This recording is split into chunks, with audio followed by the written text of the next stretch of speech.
咁我希望你開心啲，身體健康。係啊，佢話阿公公嘅年紀大啊嘛，唔知係唔係咧咁樣啊。知道，身體健康啊！唉，大家咁話啦嚇。好，下次見啦。OK。好。拜拜。拜拜，唔該晒，拜拜唔該晒，拜拜，拜拜. Oke, kaget aja tiba-tiba ada orang telepon dan bilang mengatakan terima kasih. Saya bingung karena sekali lagi data kan banyak sekali, Mbak. Jadi saya tidak tahu datanya itu seperti apa dan bagaimana karena terlalu banyak data. Tapi pada kenyataannya data-data itu mereka menyebutkan namanya ini itu dan saya kaget. Loh, tidak ada nama ini, kan nama kan sama, Mbak. Namanya Yuni kan bukan cuma satu, namanya Siti juga bukan satu, namanya Susi bukan cuma satu. Bingung, dan dia manggilnya Sisi atau Lili atau Mimi. Nah, nama-nama itu kan kita tidak kenal ya. Dan saya saat tanyakan nama KTP-nya, dia bilang nggak tahu. Ya udah, akhirnya saya mencoba menerka. Saya kira tadi sudah saya rekam, di mana reaksi seseorang kalau mendapatkan CC baik seperti ini gitu loh. Dan dia itu berterima kasih sekali.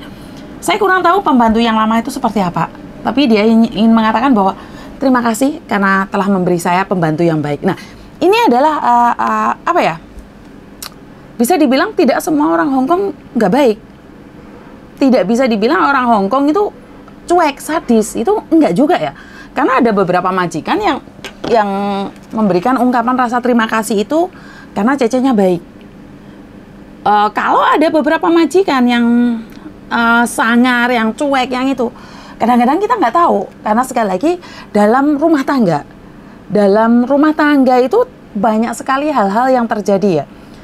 Karena kadang-kadang kita mudah tersinggung dalam saya kurang tahu ya, sekali lagi ini dari curhatan kalian juga, karena saya tidak ingin sok tahu ntar kalian bilang nggak seperti itu. Jadi saya lebih suka bilang pengalaman saya pribadi, di mana kadang-kadang saat kita berbicara sama majikan, kita over merasa bahwa majikan itu seperti teman kita, padahal kadang-kadang sama majikan itu merasa kalian boleh mau tidak sopan, tapi menurut kita biasa aja. Saat kita ditegur, kita tersinggung, dan tersinggung cuek bebek.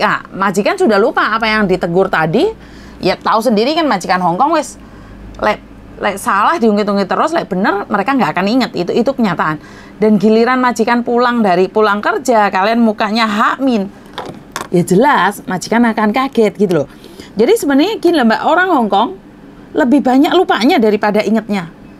Jadi kalau kalian habis dimarahin terus kalian sakit hati, habis itu kayak posau, balas dendam, nggak ada gunanya kuat-kuatan sama majikan. Kan ada kan di antara kalian ada yang cerita sama saya 3 tahun itu cuek-cuekan sama majikan. Loh, yuk kok betah loh. Ya karena mungkin pada podo butuh ya, majikan sendiri butuh cece dan cecenya sendiri butuh uang. Ya wes podo butuh ya, nggak ada masalah. Ya wes mempertahankan itu semua. Jadi buat teman-teman yang di luar sana, saya nggak ngerti harus ngomong apa lagi. Saya juga nggak tahu harus berbicara apa lagi. Adat istiadat seseorang beda-beda, perilaku seseorang beda-beda. Tapi ada orang yang bilang don't judge the book by the cover. Jadi jangan menilai sesuatu itu dari tampilan luarnya. Tapi menurut pendapat saya, ya nggak salah juga orang melihat dari tampilan luarnya. Kenapa? Kenapa kok gitu, Miss? Ya iya, Mbak, kan gini loh. Kalau tampilanmu luar kayak gitu, orang akan menilai bagaimana dalamannya. Saya tidak setuju dengan apa yang ada itu. Karena memang sifat seseorang itu beda dengan penampilan juga. Ada orang yang kayak penampilannya brutal tapi sebenarnya dia baik hati, kayak saya Hello Kitty itu. Tapi ada orang yang penampilannya Hello Kitty tapi kelakuannya brutal. Terus ada juga kita sebenarnya hari-hari ini kita bisa dilihat ya, Mbak ya, bisa dilihat dengan nyata ya. Penampilan kita, dari bahasa tubuh kita itu sebenarnya kita bisa melihat seseorang itu sedang apa, walaupun tidak 100%. Kok gitu, Miss? Ya kamu lihat temanmu lagi, kamu tahu kan, walaupun dia nggak cerita, walaupun kamu tidak punya ilmu perdukunan yang bisa menerka-nerka, kamu tahu dia lagi cemberut. Benar tidak? Terus kalau orang lagi senyum, tertawa, kamu tahu kan dia lagi bahagia. Ini yang kedua. Yang ketiga, kalau perutnya begini, dia lagi menahan sesuatu atau memikirkan sesuatu atau khawatir sesuatu. Itu kan dan kalian bilang jangan menghakimi. Iya, tapi kita bisa tahu dari bahasa kan, bahasa tubuh itu sebenarnya kita bisa tahu. Jadi kalau majikan lagi, kita tahu dia lagi marah.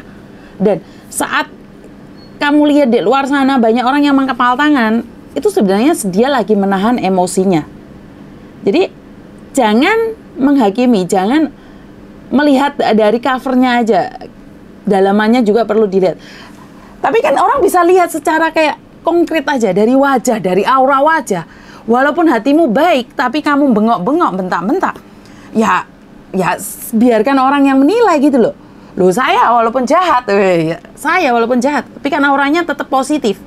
Jahat kan tidak sampai ngefek keluar. Saya selalu bilang, apa yang kita lakukan itu punya imbas di luar. Ya, suka-suka gua, ya iya suka-suka kamu, tapi suka-suka mereka juga komen atas kita. Ini yang pertama adalah dari bahasa tubuh. Dari bahasa tubuh itu seseorang bisa menghakimi kita. Jadi, uang nggak pegawainya nesuai. Nah, ini kan dari bahasa tubuh. Padahal dia nggak nesu loh, tapi kan mukanya, auranya nesu. Ada orang yang kayak nangis saja, dikit-dikit nangis. Iki gembeng iki. Loh, ya apa salah? Ya karena auranya itu kan kelihatan. Jadi jangan menghakimi kalau tidak tahu dalamannya. Tapi terserah mereka juga karena memang lihat auranya seperti itu. Yang kedua. Yang pertama tadi adalah bahasa tubuh. Yang kedua adalah sosial media. Dari sosial media kita tidak perlu menghakimi, tapi kita perlu sedikit tahu. Oh, kalau si Markonah ini auranya ini pendidikan yang bagus, memberikan edukasi. Markonah ini memberikan bimbingan yang bagus.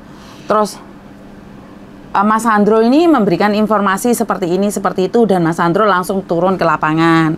Oke, kalau si A ini memberikan informasi dengan emosi, dengan kata-kata yang tidak jelas dan selalu mengatakan seperti ini, seperti itu. Itu kan juga bisa dilihat dari sosial medianya. Walaupun kita tidak tahu dalemannya ya. Karena kita bisa membaca dari luarannya aja dulu. Lah luarannya aja sudah kayak gitu, dalemannya kita nggak tahu. Kalau di sosial media kerjaannya marah-marah, kalau di sosial media selalu membenturkan satu sama lain, ya di dunia nyatanya kita nggak tahu apakah dia baik atau tidak baik. Jadi hari-hari ini kita itu mudah sekali dibaca ya, walaupun tidak 100% apa yang kita lakukan. Benar nggak? Jadi kalau kita sering mengeluh di sosial media kan kita selalu mengeluh toh Mbak. Kan kelihatan kan kalau selalu mengeluh. Loh, Miss Yuni nggak pernah mengeluh. Iya Mbak, saya tuh punya masalah. Dan masalah saya mungkin lebih besar daripada kalian. Tapi apakah dengan mengeluh kita akan solve problem? Enggak juga. Jadi berarti Miss Yuni itu nerima curhatan itu maksudnya apa? Artinya apa? Oke, saya nerima curhatan itu untuk melegakan. Itu saya ya, menurut pendapat saya ya. Jadi kalau saya salah ya tolong dikondisikan. Jadi kalau salah tolong dikondisikan. Dimana saya merasa bahwa kalau kalian curhat, kalau kalian cerita, itu bisa melepaskan semua yang ada. Iya mungkin diekspos, mungkin kalian akan dengar lagi ungkapan hati kalian itu. Tapi kan tidak tahu siapa. Bener tidak? Tapi kalau di Facebook kalian curhat, terus sama orang di screenshot, dibahas, itu kan jadinya malah kemana-mana. Bener tidak? Jadi ada curhatan yang review punyanya orang atau dia sendiri yang curhat. Jadi sekali lagi, bahasa tubuh dan sosial media kita. Jadi ada orang yang sosial media itu memang sengaja membenturkan satu sama lain. Itu memang sengaja. Jadi di dunia mayanya aja sudah seperti itu, apalagi di dunia nyata. Jadi kalau ada teman-teman kalian yang sering gosipin orang lain di media sosial, kalau ada teman-teman kalian yang di dunia maya aja sudah menghina dan suka melabrak, walaupun itu tujuannya bagus, kan kita berhak juga dong menilai. Jadi saya tidak bisa berkata bahwa saya itu terbaik karena saya itu residen, terus saya itu halus, enggak juga. Itu kan beda dari background, beda juga dari level pemikiran. Walaupun kamu pendidikannya tinggi, tapi bukan berat jaminan kamu itu orangnya bisa bijaksana. Karena hidup ini berubah. Jadi kalau kamu membanggakan masa lalu, jadi kalau kamu merasa kamu hebat, tapi ingat kehebatan, kesuksesan itu sementara. Saya masih ingat kalau saya sombongkan masa lalu saya itu bisa dibilang top markotop, tapi zaman dulu. Tapi hidup berubah. Jadi hidup itu perlu berubah. Dan saya pernah tenggelam dari dunia perejenan ini sekitar 8 tahunan.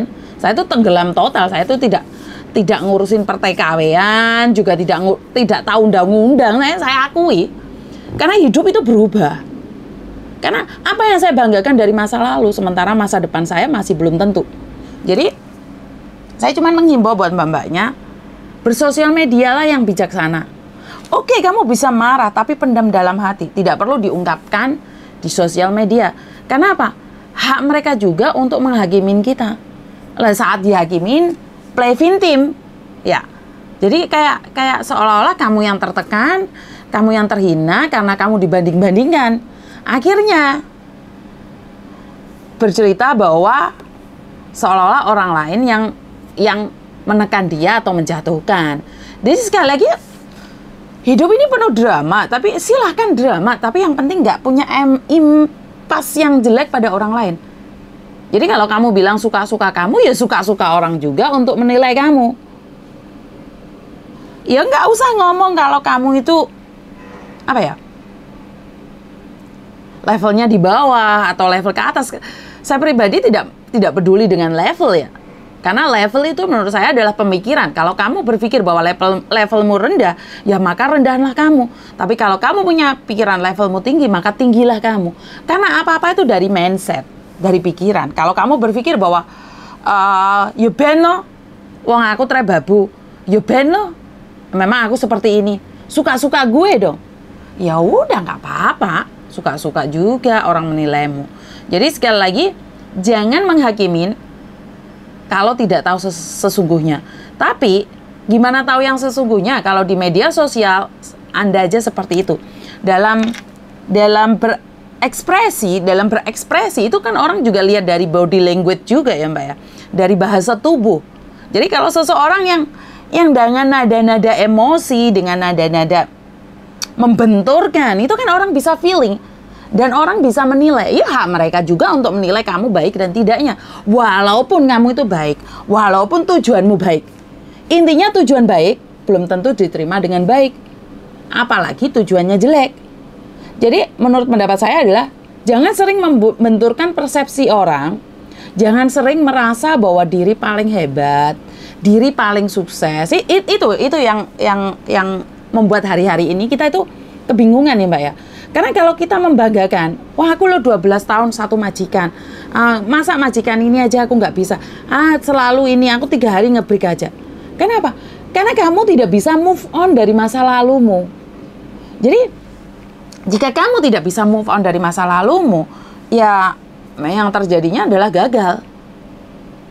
Jadi terlalu membanggakan masa lalu nggak ada gunanya Mbak. Begitu juga dengan kesedihan. Sedih itu 1 menit, 2 menit, 1 jam, 2 jam, 1 hari, 2 hari, 1 tahun, 2 tahun. Habis itu lepaskan. Jangan sedih berterusan. Begitu juga dengan kesuksesan. Kesuksesan itu sementara. Jadi jangan membanggakan kesuksesan. Dan kebaikan seseorang bisa berubah kapanpun. Karena itu kita harus belajar membekali diri kita. Ada orang pinter, tapi emosinya nggak terkontrol. Apa gunanya? Kamu di sekolahan pinter, jos gandos nomor 1. Tapi emosimu kurang pinter, dipecat kamu dari perusahaan. Bener nggak? Kalau kamu sudah bekerja dan kamu bilang, ini adalah saya. Kalau suka ya jeng saya, kalau nggak suka tinggalkan saya. Yo kawus. Jadi ada beberapa hal yang memang term and condition ya. Jadi kamu boleh mempengaruhi orang lain untuk tegas, kamu boleh mempengaruhi orang lain untuk lebih baik. Tapi kamu sendiri seperti apa? Maksudnya gimana, Miss? Ada orang ini dalam konteks ini benar real nyata ya, Mbak. Ada orang yang masih perawan tapi dia jual temennya. Ini kan aneh ya. Jadi ada orang yang penjual narkoba tapi dia sendiri nggak pakai. Artinya ada orang yang nyuruh kalian ngebreak, ada orang yang nyuruh kalian nantang, ada orang yang nyuruh kalian melakukan hal-hal yang dimana tidak sesuai dengan peraturan agar kalian menantang. Tapi dia sendiri belum tentu menantang loh. Jadi hati-hati loh. Karena banyak orang punya tujuan-tujuan tertentu. Saat seseorang mengedukasi itu punya tujuan tertentu. Jadi ini adalah nyata ya, di dunia nyata ya. Dimana waktu saya masih sekolah dulu, teman saya itu mengenalkan temennya ke om-om. Dan saya nanya, kamu dapat uangnya? Iya. Terus kenapa kamu nggak melakukan sendiri? Ya enggak lah. Satu. Yang kedua, waktu itu saya sudah bekerja dan teman saya juga pengedar narkoba. Tapi sekarang sudah nggak tahu di mana keberadaannya ya. Dia tuh jualan narkoba, Mbak. Teman-temannya suruh nge-fly semua. Tapi dia sendiri enggak. Dia sendiri tuh tidak melakukan apapun. Dan di hari ini, saya tuh melihat orang menyuruh seseorang untuk menantang orang lain, tapi dia sendiri tidak melakukan. Dia taat sekali dengan majikannya, dia oke banget dengan majikannya, perfect banget dengan majikannya. Tapi kalau ada orang lain bermasalah dan curhat cerita sama dia, bahkan dia sendiri mengekspos dirinya, mengatakan bahwa kalau tidak sesuai undang-undang, tantang aja. Jangan berlembut-lembut, jangan berhati-hati. Ini loh pembenturan. Jadi tidak bisa menjadi diri sendiri. Kamu bisa bertahan dengan orang lain. Kenapa kamu tidak mencoba memberikan pertahananmu itu pada orang lain juga? Jadi kalau kamu menganggap pembantu adalah slave, dan kamu selalu gaung-gaungkan jangan menganggap pembantu adalah slave, tapi cara kamu menginginkan orang lain tidak sukses, itu menurut pendapat saya ya.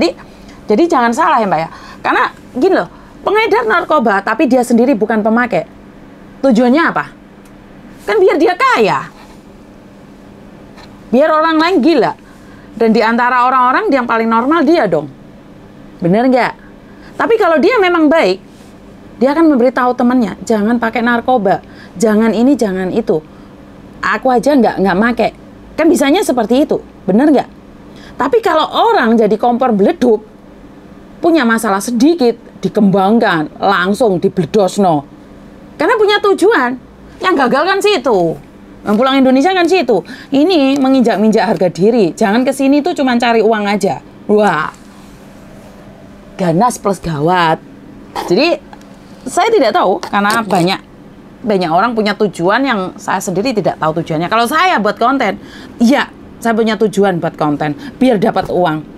Dan bantu saya doa, setelah saya dapat uang, saya amanah, bisa punya rumah singgah. Nah ini ya, jadi saya punya tujuan, memang pingin dapat duit. Iya, saya itu pingin dapat duit.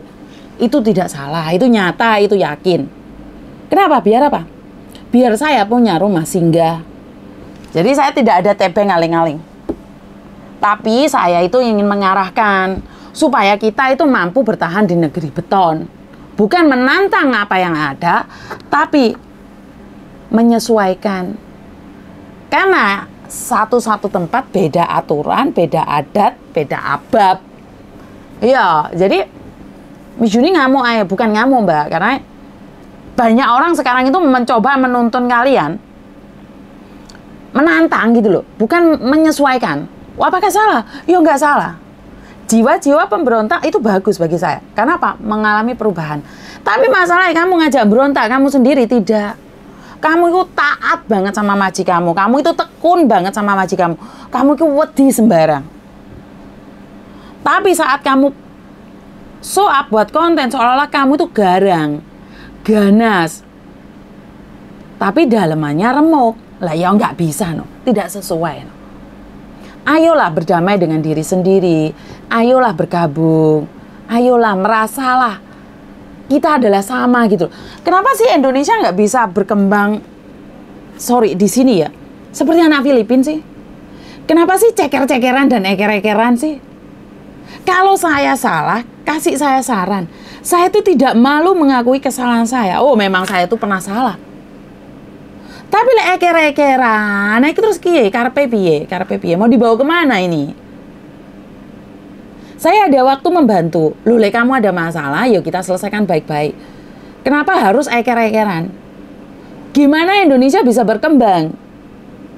Koncone rodok terkenal sedikit katanya star syndrome. Aku gak star syndrome, Mbak. Kebetulan kamera aku nyar, jadi aku ini nyuting terus. Ngerti nggak? Jadi kamera aku ini nyar, jadi syutingan terus. Yo lek mau arani star syndrome iki yo mbok karepmu. Aku iki malah mbek arek-arek di screenshot iki malah ngeluh ndasku. Jadi auranya orang-orang negatif itu sangat banyak sekali ya dibandingkan dengan orang yang positif. Jadi merasa teraniaya, merasa dibanding-bandingke. Ya kalau memang tidak ingin dibandingkan, ya penyesuaian lah. Saya enggak, kamu itu residen, misalnya residen ini titipan. Aku melakukan kesalahan di sini, yo iso dideportasi. Jadi ya apa yang saya banggakan? Apa yang saya banggakan dengan apa yang saya miliki? Tidak ada. Saya itu tidak memiliki apa-apa. Tapi kalau atas nama Indonesia, ayo gabung. Ojo eker-ekeran, ojo seolah-olah temene koncone iku dadi star syndrome. Yo, mungkin saya punya star syndrome saat ini ya. Karena sampai kepinginin duwe rumah singgah, ben iso duwe. Ya, saya aku itu. Wes lah, bahas yang lain omoa. Jadi GR nih aku nih. Padahal nggak ngetang namaku sih, cuman sekali aja ngetang namaku. Jadi itu aja dari saya minta maaf karena kerja. Jadi relax, jadi nggak usah marah. Itu aja dari saya, kurang lebihnya saya minta maaf dan wassalamualaikum warahmatullahi wabarakatuh. Berkat Tuhan mengalir atas kita semua, semoga semua makhluk bahagia dan bye-bye. Wah.